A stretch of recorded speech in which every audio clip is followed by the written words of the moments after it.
ओम नमः शिवाय।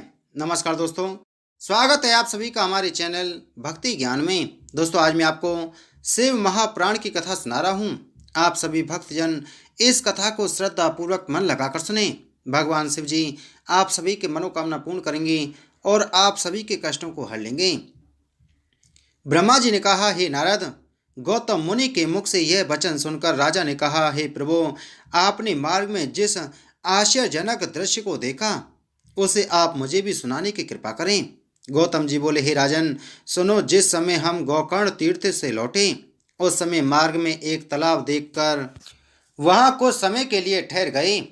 जब हम स्नान आदि नित्य कर्म से निवृत्त होकर वहां बैठे तो उसी समय हमने वहां आती हुई एक ऐसी स्त्री को देखा जो चांडाली के समान थी। उसे कुष्ठ रोग हो रहा था तथा उसके संपूर्ण शरीर में रक्त और चर्बी भरी हुई थी जिसे कीड़े खा रहे थे। उसे देखकर हमने यह समझा कि यह स्त्री थोड़ी ही देर में मर जाएगी, परंतु तभी यह आश्चर्यजनक घटना घटी कि सूर्य के समान प्रकाशमान एक विमान आकाश से उतरकर वहां आ पहुंचा। जब वह विमान पृथ्वी पर उतरकर खड़ा हो गया और उसमें से शिवजी के गण उतरे तो हमने उन्हें प्रणाम करके यह पूछा, हे शिवगणों, आप यहाँ किस लिए आए हैं? हे राजन, हमारी बात सुनकर गणों ने उत्तर दिया, हे मुनि, हम इस स्त्री को लेने के लिए यहाँ आए हैं जो अभी अभी यहाँ आ पहुंची है। गणों की बात सुनकर मैंने आश्चर्य में भरकर कहा, अरे, यह स्त्री तो अत्यंत पापनी प्रतीत होती है। इसकी दशा देखकर तो यह ज्ञात नहीं होता कि इसने शिवपुरी प्राप्त करने योग्य कोई भी शुभ कर्म किया होगा। हे राजन, मेरी यह बात सुनकर शिवगणों ने कहा, हे गौतम, पूर्व जन्म में यह एक ब्राह्मण की स्त्री थी। इसके पति का नाम सुमुनि था। जब इसका पति मर गया तो यह धर्म मार्ग त्याग कर अनेक प्रकार के पाप करने लगी। उस अकर्म के कारण लोगों ने इसे जाति से बहिष्कृत कर दिया। उस समय यह संस्कारवश एक शूद्र के यहाँ जा बैठी। एक दिन जब वह शूद्र, जिसकी यह रखेल थी, कहीं बाहर गया हुआ था, तब उसने मद पीकर मांस खाने की इच्छा की और बकरे के भ्रम में एक गौ के बछड़े को काट डाला। जब इसे कुछ देर बाद यह ज्ञात हुआ कि यह बकरी का बच्चा नहीं अपितु बछड़ा है, तो भी यह जानबूझकर शिव शिव कहती हुई उस बछड़े का आधा मांस खा गई। जो आधा मांस शेष बचा उसे इसने इधर उधर फेंक कर यह प्रसिद्ध कर दिया कि इस बछड़े को सिंह खा गया है। मृत्यु के पश्चात यह डोम के यहाँ जन्म की अंधी तथा कोढ़िन बनकर उत्पन्न हुई। इस कारण सभी भाई बंधुओं ने इसे छोड़ दिया और किसी ने भी इसके साथ विवाह करना स्वीकार नहीं किया। संयोगवश एक बार जब कुछ मनुष्य गोकर्ण तीर्थ को जा रहे थे उस समय यह स्त्री भी उनके साथ यह विचार करके चल दी, जिस दिन शिवरात्रि थी उसी दिन यह गोकर्ण तीर्थ में जा पहुंची। हे मुनि, वहां यह सब लोगों से भोजन वस्त्र की याचना करती थी, परंतु इसके घृणित स्वरूप को देखकर कोई भी कुछ नहीं देता था। तब एक मनुष्य ने इसके हाथ पर बिलपत्र रख दिया। इस स्त्री ने बिलपत्र को खाने की वस्तु न सब जानकर पृथ्वी पर फेंक दिया। संयोगवश वह बिलपत्र अचानक ही शिवलिंग पर जा गिरा। प्रातःकाल होने पर जब सब लोग महाबल शिवलिंग की पूजा करके अपने अपने घरों को चले गए, तब यह स्त्री निराश हो वहां से बैठती उठती रोती पीटती चलती हुई यहाँ आ पहुंची और आज मूर्छित होकर गिर पड़ी है। इस समय भगवान सदाशिव ने इसे लेने के लिए विमान भेजा है। अब यह शिवलोक को जाएगी, क्योंकि इसने चाहे अज्ञान अवस्था में ही सही परंतु शिवरात्रि का व्रत किया है एवं शिवजी का पूजन करके जागरण भी किया है। भगवान शिव का नाम बड़े बड़े पापों को जलाकर भस्म कर देता है। शिवरात्रि का व्रत भी संपूर्ण मनोरथों को प्रदान करने वाला है। हे राजन, इतना कहकर उन शिवगणों ने उस स्त्री को तेज से परिपूर्ण कर दिया, जिसके कारण वह परम सुंदरी प्रतीत होने लगी। इसके उपरांत वे चारों शिवगण उस स्त्री को विमान पर बैठाकर कैलाश ले गए। वहां जाकर वह स्त्री गिरजा की सखी हुई। गोकर्ण क्षेत्र तथा महाबल लिंग की ऐसी महिमा है, अस्तु तुम भी उसी क्षेत्र में जाओ और महाबल लिंग का पूजन करो तो तुम्हारा यह पाप दूर हो जाएगा। इतना कहकर जब गौतम मुनि चले गए तब राजा कलमासपाद अर्थात मित्र सह उनकी आज्ञानुसार गोकर्ण क्षेत्र में जा पहुंचा। वहां उसने सब तीर्थों में स्नान कर महाबल लिंग का पूजन किया। उसने शिवरात्रि का व्रत करके जागरण किया तथा उत्सव मनाया। इन शुभ कर्मों के कारण राजा की ब्रह्म हत्या छूट गई, जिससे उसे अत्यंत प्रसन्नता प्राप्त हुई। अंत में वह शिव पद को प्राप्त हुआ। राजा मित्रसेन तथा महाबल लिंग की यह कथा संपूर्ण रोगों को नष्ट करने वाली है। जो लोग इस चरित्र को पढ़ते अथवा सुनते हैं वे सदैव प्रसन्न रहते हैं। ब्रह्मा जी बोले, हे नारद, अब मैं उत्तर दिशा के शिवलिंगों का वर्णन करता हूँ। नैमिष नामक प्रसिद्ध क्षेत्र में ललितेश्वर शिवलिंग स्थापित है। उसकी पूजा सभी देवता मुनि आदि करते हैं। उस लिंग को भगवती ललिता जी ने स्थापित किया था तथा उसी स्थान पर अत्यंत कठिन तप करके अपना मनोरथ पाया था। ललितेश्वर शिवलिंग की पूजा से असंख्य मनुष्यों को मुक्ति प्रदान हुई है। उसी स्थान पर दधीचीश्वर नामक एक अन्य शिवलिंग भी है। उसे दधीची मुनि ने स्थापित किया था। जो मनुष्य दधीचीश्वर शिवलिंग का पूजन करता है वह युद्ध में कभी किसी से नहीं हारता और उसके शरीर में किसी भी शस्त्र का घाव नहीं होता है। हे नारद, अब मैं एक अन्य शिवलिंग का वर्णन करता हूँ जिसकी पूजा करने से मनुष्यों को प्रसन्नता प्राप्त होती है। मैं जिस गोकर्ण क्षेत्र का वर्णन कर चुका हूँ वहीं पर चंद्रभाल नामक एक शिवजी का अन्य लिंग स्थित है। उस लिंग को रावण कैलाश से लाया था और अपने घर लिए जा रहा था, परंतु शिवजी उसके साथ न जाकर वहीं रह गए। उसी लिंग के साथ बैद्यनाथ भी आए जो चिता भूमि में स्थित हो गई। हे नारद, एक समय रावण ने हिमाचल पर्वत पर पहुंचकर अत्यंत कठ तप किया। वहां उसने शिवजी के एक लिंग की स्थापना कर बहुत होम किया, परंतु शिवजी उस पर किसी भी प्रकार प्रसन्न न हुए। तब रावण ने अपने 9 मस्तक काटकर शिवलिंग पर चढ़ा दिए। जब उसने 10वां मस्तक भी काट डालना चाहा उस समय शिवजी उसकी सेवा तथा लगन से प्रसन्न होकर तत्काल प्रकट हुए और रावण का हाथ पकड़कर कहने लगे कि तुम जो वर चाहो वह हमसे मांग लो। रावण ने कहा, हे प्रभु, मैं आपको यहाँ से ले जाकर अपने नगर में स्थापित कर सकूं। यह सुनकर शिवजी ने उत्तर दिया, हे रावण, तुम हमारे लिंग को ले जाकर अपने नगर में स्थापित कर सकते हो, परंतु यदि तुमने मार्ग में किसी स्थान पर हमें बीच में ही रख दिया तो हम वहीं स्थित हो जाएंगे। यह सुनकर रावण चतुराई में भरकर बोला, हे प्रभु, आप 2 स्वरूप धारण करें। हे नारद, रावण की बात सुनकर शिवजी 2 लिंगों के रूप में विभाजित हो गए। तदुपरांत रावण उन दोनों लिंगों को मंजूषा में रखकर अपने नगर को चल दिया। उसी समय शिवजी ने यह माया की कि मार्ग में एक स्थान पर रावण को बड़े जोर से लघु शंका लगी। रावण उस लघु शंका को किसी भी प्रकार रोकने में असमर्थ हो उठा।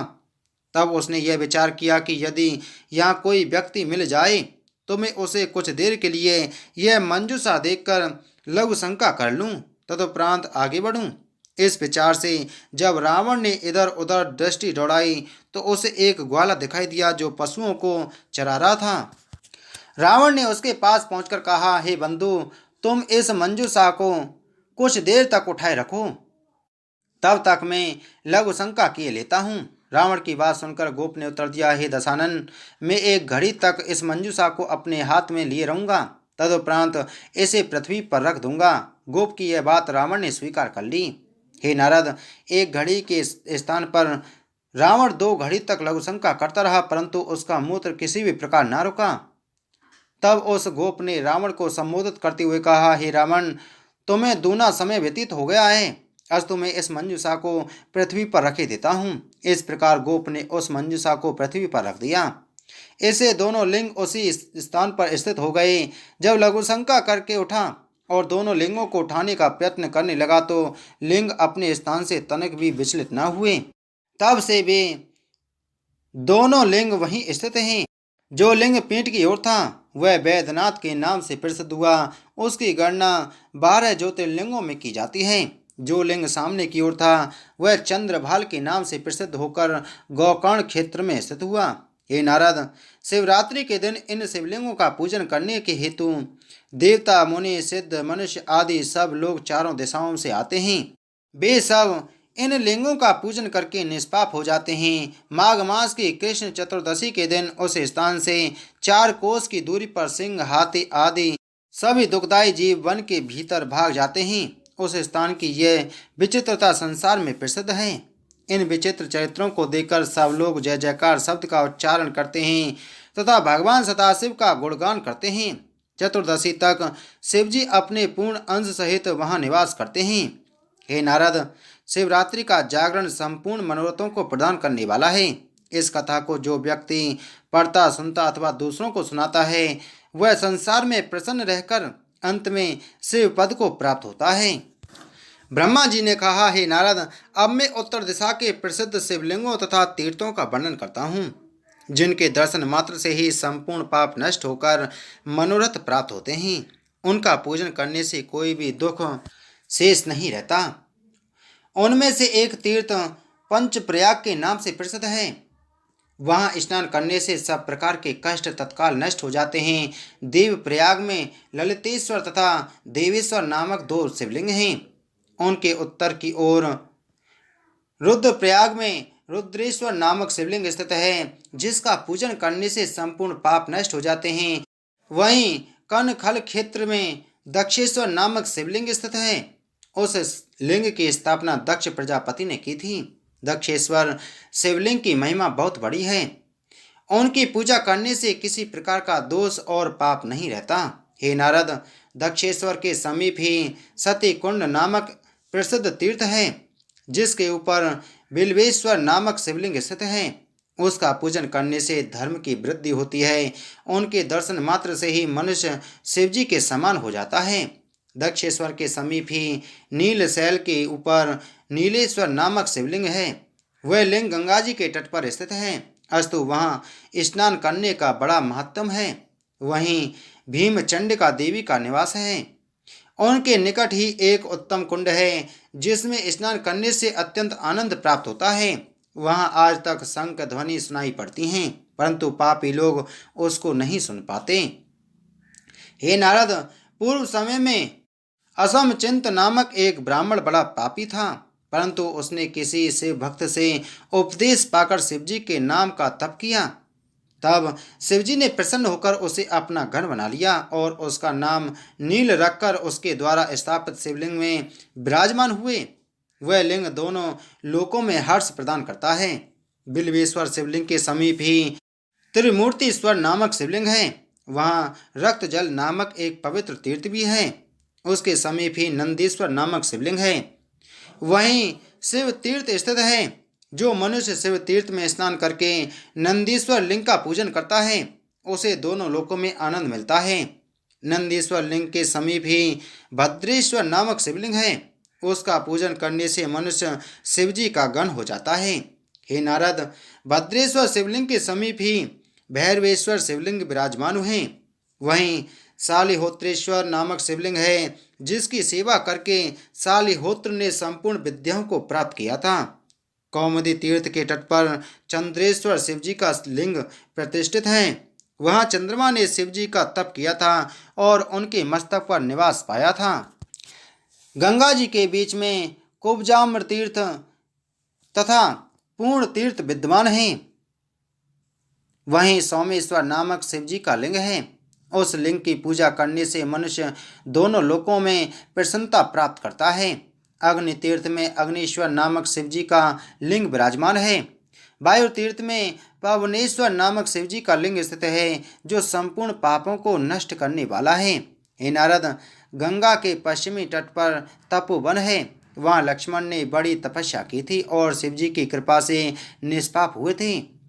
जब रामचंद्र जी लंका जीतकर सीता तथा लक्ष्मण सहित अयोध्या में आए तो उन्हें क्षय रोग हो गया, क्योंकि उन्होंने मेघनाथ ब्राह्मण का वध किया था। अस्तु वशिष्ठ मुनि के उपदेशानुसार वे तपस्या करने के हेतु उस तपोवन में जा पहुँचे।